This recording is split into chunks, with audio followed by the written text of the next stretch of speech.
Assalamualaikum warahmatullahi wabarakatuh. Bismillahirrahmanirrahim. Alhamdulillahirabbil alamin. Wassalatu wassalam ala asyrofil anbiya wal mursalin wa ala alihi washabbihi ajmain amma ba'du. Pertama-tama marilah kita semua panjatkan puji syukur kehadirat Allah Subhanahu wa taala yang telah melimpahkan rahmatnya kepada kita semua. Tak lupa salawat dan salam semoga tercurah kepada junjungan kita Nabi Muhammad SAW serta kepada keluarga dan sahabat-sahabatnya yang mulia. Pada kesempatan kali ini, perkenalkan saya Aryani Syakila Afriyanti dari kelas 4 Usman akan membahas tentang istiqomah dalam ibadah. Hadirin jamaah mutu yang berbahagia, Ramadan telah mengubah hidup kita. Banyak kaum muslimin yang tadinya jarang menyentuh Al-Quran di bulan Ramadan ini jadi rajin membacanya. Yang tadinya jarang salat jamaah di bulan Ramadan ini jadi rajin mengerjakannya. Ibadah-ibadah ini perlu kita jaga agar tidak berhenti setelah Ramadan pergi. Setelah kita menetapi iman dan menjaga ibadah terus berkelanjutan, inilah yang namanya istiqomah, khususnya istiqomah dalam ibadah. Suatu hari ketika masih di Mekah, tiba-tiba Rasulullah SAW beruban, rambut beliau memutih.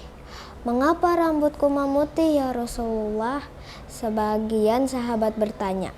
"Syayabatni Hud wa akhwatuha." Rambutku beruban karena surat Hud dan kawan-kawannya. Jawab sang Nabi. Surat Hud membuat Rasulullah beruban, terutama ketika turun ayat. Maka istiqomahlah, tetaplah kamu pada jalan yang benar, sebagaimana diperintahkan kepadamu dan juga orang yang telah taubat beserta kamu, dan janganlah kamu melampaui batas. Sesungguhnya Dia Maha melihat apa yang kamu kerjakan. Quran Surat Hud ayat 112. Saat menjelaskan ayat ini dalam tafsir menyebutkan tentang rambut Rasulullah tiba-tiba beruban karena begitu beratnya istiqomah. Istiqomah ialah berlaku lurus dan menempuh jalan dengan tidak menyimpang, tulisnya. Istiqomah adalah tegak lurus, terang Buya Hamka dalam tafsir Al-Azhar, yaitu teguh pendirian, tidak menyeleweng ke kiri dan ke kanan, juga tak pernah mundur. Betapa beratnya istiqomah, meskipun tahu akhirat adalah kehidupan abadi dan masa depan hakiki, kita kerap tertipu dengan dunia. Kita sering kecanduan dengan kesenangan duniawi. Mau istiqomah, datang godaan berbagai game dan aplikasi. Banyak waktu terbuang untuk memainkan lalu terkalahkanlah ibadah. Tak lagi sempat tilawah sebagaimana Ramadan. Tak sempat lagi tadabur dan memperbanyak syukur. Ada godaan lain yang lebih berbahaya dan menjauhkan dari istiqomah. Kecanduan mencari uang dan jabatan hingga menghalalkan segala cara. Ada yang korupsi puluhan miliar atau menjual diri seharga puluhan juta. Sungguh benar ketika Allah mensifati kehidupan dunia sebagai mata'ul ghurur, kesenangan yang menipu kita dari ketaatan, menipu kita dari ketakwaan, menipu kita dari istiqomah. Menyadari bahwa dunia adalah kesenangan menipu membuat kita waspada. Ketika muncul godaan-godaan, kita sadar itu adalah tipuan yang bisa menjauhkan kita dari istiqomah.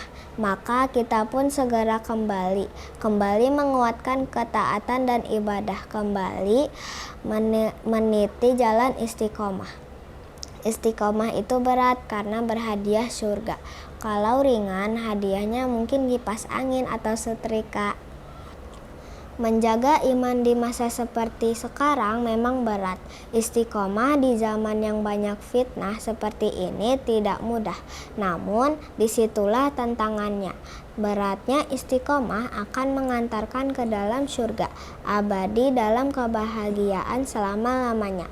Istiqomah itu berat tapi membahagiakan. Mengapa? Karena orang yang istiqomah, Allah akan menganugerahi ketenangan, keberanian, dan optimis dalam kehidupan.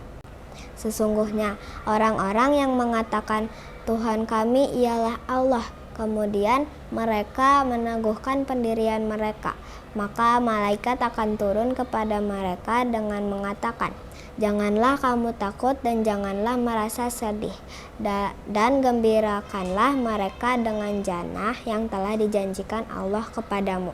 Ibnu Katsir rahimahullah dan banyak mufasir lainnya menjelaskan bahwa turunnya malaikat dengan menyampaikan pesan meneguhkan itu terjadi saat sakaratul maut. Namun ada juga yang menafsirkan bahwa keberanian, ketenangan, dan optimis itu akan diperoleh orang-orang yang istiqomah sejak di dunia. Maka kita lihat Bilal bin Rabah yang tadinya penakut berubah menjadi pemberani. Kita lihat Mus'ab bin Umair yang penuh ketenangan. Kita melihat para sahabat yang optimis memandang masa depan. Istiqomah dalam ibadah meskipun kuantitasnya sedikit tetapi berkelanjutan. Ia merupakan amal yang paling dicintai Allah. Ahabul a'mali ilallahi fa'ala adwamuha wa in qalla. Amal yang paling dicintai oleh Allah Ta'ala adalah amal yang berkelanjutan, walaupun itu sedikit. Hadis riwayat Muslim. Maka sebelum Ramadan berakhir, kita memohon kepada Allah supaya menjaga semangat ibadah kita. Kita bermujahadah agar meskipun Ramadan berlalu, kita tetap sholat berjamaah 5 waktu. Meskipun susah, kita upayakan setiap hari tilawah. Meskipun berat, kita berusaha tiap malam sholat tahajud minimal 2 rakaat. Sekian yang dapat saya sampaikan. Mohon maaf apabila ada kesalahan. Wabillahi taufik wal hidayat. Wassalamualaikum warahmatullahi wabarakatuh.